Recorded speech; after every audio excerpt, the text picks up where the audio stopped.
Good afternoon guys and welcome back to another episode of Talking Balls, and today, big balls. We've scored terribly with these, by the way. We have scored terribly with them. So I want to know what we're going to do. I'm currently 1-up, but we're now going to work... You're not, we're level. Oh, we're level, sorry, I got a bit excited. Tell you what. We are going to do a little bit of proximity testing, so how close can we hit it? It's saying that it's more consistent, this ball, we should have a better control of it. So we're going to test that out now. So we're going to hit a shot here from 140 yards. Into this flag. James is going to go to start with. First two shots he's going to be using the regular Chrome Soft X. Standard ball, where's my... Do I need a pitching wedge, do you think? Standard ball, I think pitching wedge. I shanked one in the last video with this. It was a bit of a shank, so James has not liked the ball. I can't say I haven't disliked just that one shot where it was like, it didn't feel bad, but it just, yeah, was a shank. But it's a ball that's designed for slower club head speeds to get a little bit more distance. Again, for those guys who don't hit the centre of the face, it gets you a little bit more ball on the bat on the ball. Yep. Again, it's a little bit bigger, you're not going to lose as much distance, and it's also going to help you get a little bit more distance if we can get that on the club face. We saw with James when he shanked it, Cheers, mate.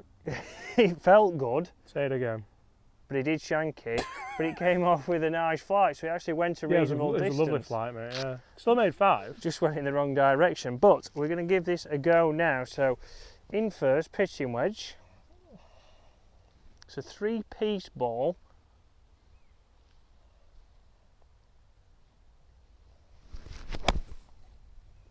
Again, launches ridiculously high. Was that a shank? Oh, that's gone miles. That has gone an extremely long way. Again, with this ball I found on the last hole, it got a big jump out of the rough. It did fly a little bit further, but it launches very high, and it's a little bit downwind here. So has that gone up into the wind, took a little bit more? Is it affected by the wind more? Yeah, I think because it's more surface area, it's got to do, hasn't it? The wind has to affect it more. And that's it, it's very hard to judge. So if you was going to get these golf balls, comment below, does anybody use them?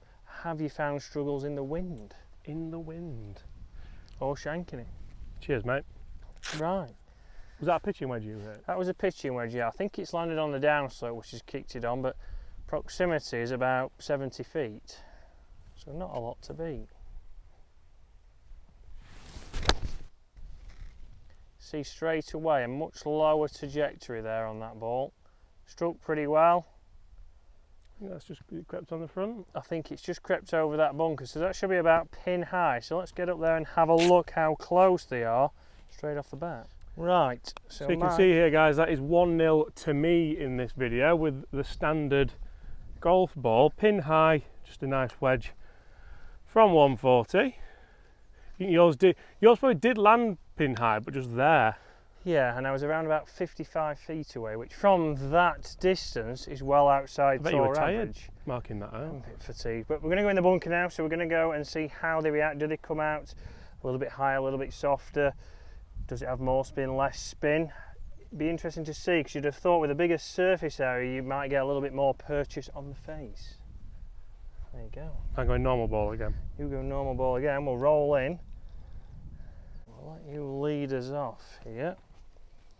So, Chrome Soft X.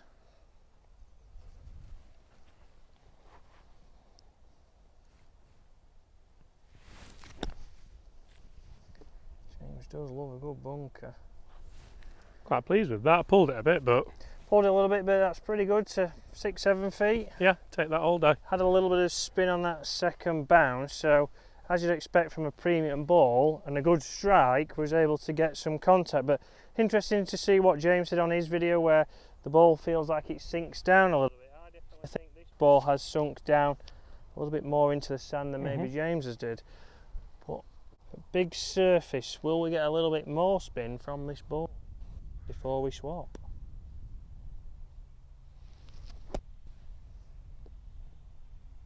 Came out low, didn't it? Came out low.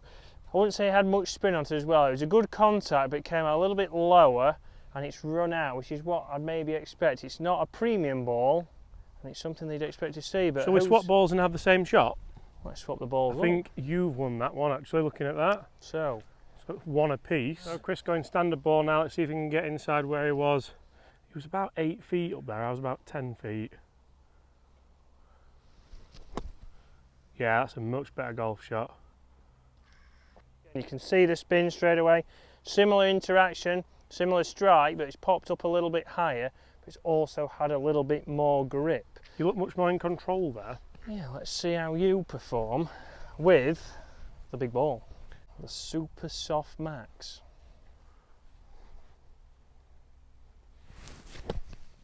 Again, nice high flight. Stopped very soft for you there. Yeah, you know, when that was in the air, I quite enjoyed it, but... Quite enjoyed it. And this shows, guys, there, James hit a good shot. He put a little bit more loft on. He's got the 60, so it did go a little bit higher than mine.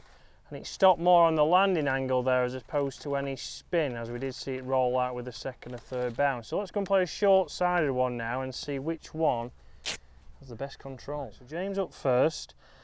Up and over this ridge, it needs to land on the green. So what ball's up first? I'll go Max first, big one. Going the Max bigger ball first. Let's see how this lands. Oh, it's certainly launch high. Launch high. What did you feel with that one, James? Well, it's certainly easier to launch. I think there was just too much speed there for it, realistically. But when I played the flop shot on my channel, it just went straight up in the air quite quickly. That's the thing, the ball is designed for high launching, but it all depends on the conditions. See there, you've got, oh! You provide. Did we see that, ladies and gents? It's off this here. But that was exactly where I wanted to land it. And I just felt like because the ball's small, it's not sat down. Again, there, it's not really rough, but there's a few bits of blades of grass around it. I felt like I had to be swing more to get properly underneath the ball. Whereas with the standard ball, even with the horrendous bounce, I mean, if you land that there 9 times out of 10, it's going to run out just to a couple of feet. I can't believe that bounce we got there. I'll give you a take 2. Can you repeat?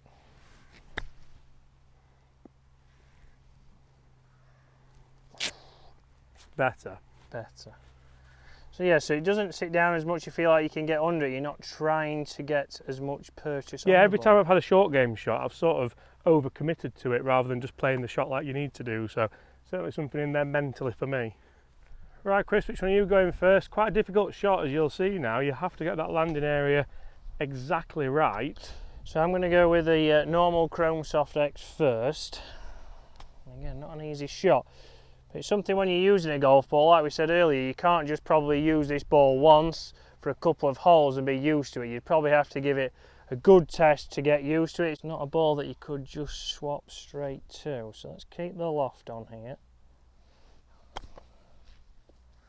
Oh, So run past a bit. Ran up the face a little bit there, but let's give another roll to the next ball. There we go. This is the big one. This is the big one. It's sat down a little bit more so. Again, it's trying to make sure we don't try and help this ball up, which I haven't done there. And I would say I couldn't land that any better. We saw that with the Very similar results. You left my ball there familiar, by the way, as well. I did. So the first ball obviously that I struck landed on the downslope and it's only gone a foot further. I couldn't play that much better, but I certainly didn't get as much spin as I would expect. It landed pretty soft, came in from a good angle. There's no kind of grip, and we saw that out of the bunker. So guys, obviously when you're testing a golf ball, especially with this one, if you do go, comment below how long did it take you to get used to this golf ball. But it is something that's not going to be a quick change, but we have to think, what's it going to do for you? Is it going to get you a little bit more confidence of getting a good strike on the ball? Are you somebody who doesn't swing as fast, so is it going to give you a little bit more distance? If that's the case, then this ball could work for you. If not, we have a little bit more control on the premium ball, but that's probably what we are paying for. So guys, thank you very much for watching, and I'll see you again later in the week.